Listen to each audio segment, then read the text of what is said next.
마태복음 21장.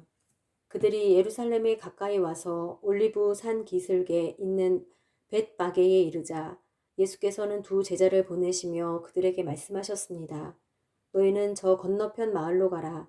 거기에 가면 나귀 한 마리가 새끼 나귀와 함께 묶여 있을 것이다. 그 나귀들을 풀어서 내게로 끌고 와라. 만일 누가 너희에게 무슨 말을 하거든 주께서 필요로 하신다고 말하라. 그리하면 나귀들을 곧 내어줄 것이다. 이는 예언자를 통해 하신 말씀을 이루시려는 것이었습니다. 시온의 딸에게 말하라. 보라, 너희 왕이 너희에게 오신다. 그분은 겸손하셔서 나귀를 타셨으니 어린 나귀 곧 멍에 매는 짐승의 새끼다. 제자들은 가서 예수께서 시키신 대로 했습니다. 그들은 나귀와 새끼 나귀를 끌고 와서 그 등 위에 자기들의 겉옷을 얹었습니다.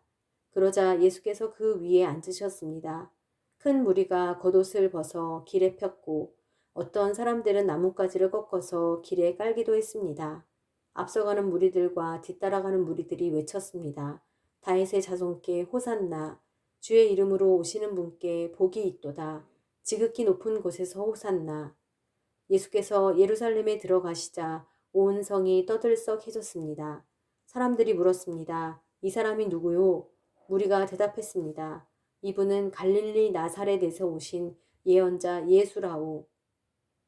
예수께서 성전에 들어가셔서 성전에서 장사하던 사람들을 모두 내쫓으셨습니다. 예수께서는 돈 바꿔주는 사람들의 상과 비둘기를 파는 사람들의 의자도 둘러 엎으셨습니다. 예수께서 그들에게 말씀하셨습니다. 성경에 이렇게 기록되어 있다. 내 집은 기도하는 집이라 불릴 것이다. 그런데 너희는 이 성전을 강도의 소굴로 만드는구나. 성전에서 눈먼 사람들과 다리를 저는 사람들이 예수께로 나아오자 예수께서는 그들을 고쳐주셨습니다. 그러나 대제사장들과 율법학자들은 예수께서 행하신 놀라운 일들과 어린아이들이 성전에서 다윗의 자손께 호산나라고 외치는 것을 보고 화가 났습니다. 그들이 예수께 물었습니다. 이 어린아이들이 무슨 말을 하는지 들립니까? 예수께서 대답하셨습니다. 물론이다. 너희는 주께서 어린아이들과 젖먹이들의 입에서 찬양이 나오게 하셨다 하신 말씀을 읽어보지 못했느냐? 그리고 예수께서 그들을 떠나 성 밖 베다니에 가서 그날 밤을 지내셨습니다. 이른 아침 성으로 돌아오는 길에 예수께서는 시장하셨습니다. 예수께서 길가에 있는 무화과 나무 한 그루를 보고 가까이 가셨습니다. 그러나 잎사귀 밖에는 아무것도 없으므로 그 나무에게 말씀하셨습니다. 다시는 네가 열매를 맺지 못할 것이다. 그러자 즉시 나무가 말라버렸습니다. 제자들은 이것을 보고 놀라 물었습니다.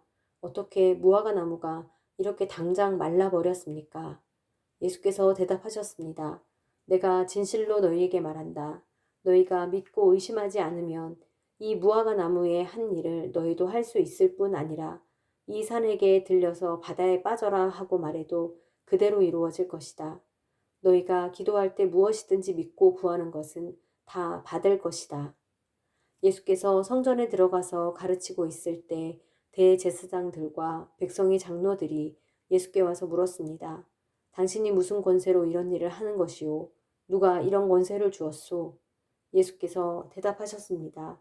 나도 한 가지 물어보겠다. 너희가 대답하면 내가 무슨 권세로 이런 일을 하는지 말해주겠다. 요한의 세례가 어디서 왔느냐? 하늘로부터냐? 아니면 사람으로부터냐? 그들은 이것을 두고 서로 의논하며 말했습니다. 우리가 하늘로부터 왔다고 하면 저 사람이 그러면 왜 요한을 믿지 않았느냐고 할 테고, 그렇다고 사람으로부터 왔다고 하면 사람들이 요한을 예언자로 믿고 있으니 두려울 따름이다.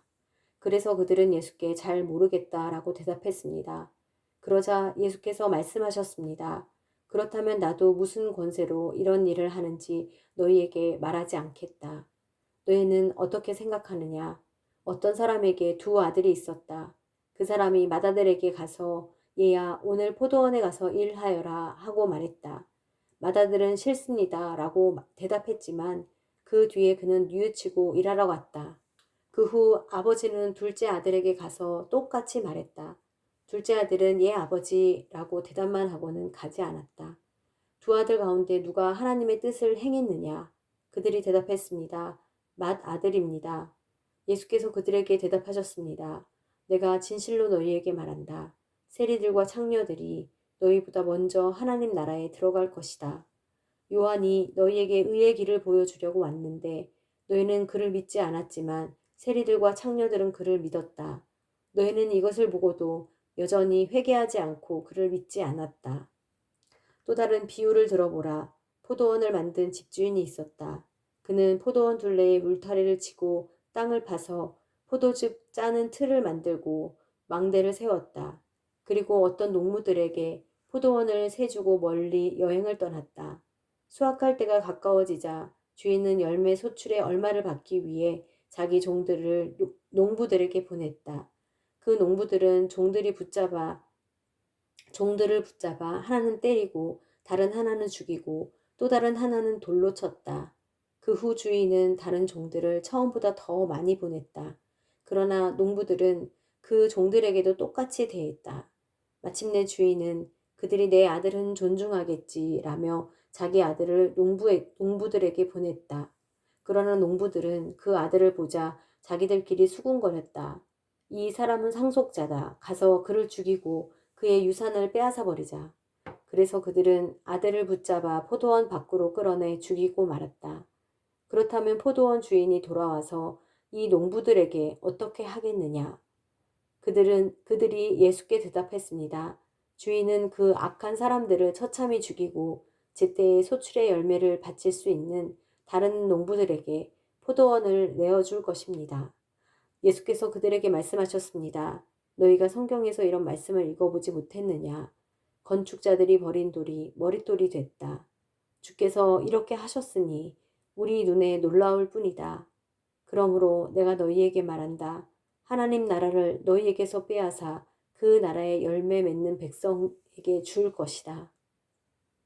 누구든지 이 돌 위에 떨어지는 사람은 산산조각이 날 것이며 이 돌이 어느 사람 위에 떨어지든지 맞는 사람은 가루가 될 것이다. 대제사장들과 바리새파 사람들은 예수의 비유를 듣고서 그것이 자기들을 가리켜 하시는 말씀인 줄을 알아차렸습니다. 그들은 예수를 체포하고 싶었지만 백성들이 두려웠습니다. 사람들이 예수를 예언자로 여기고 있었기 때문입니다.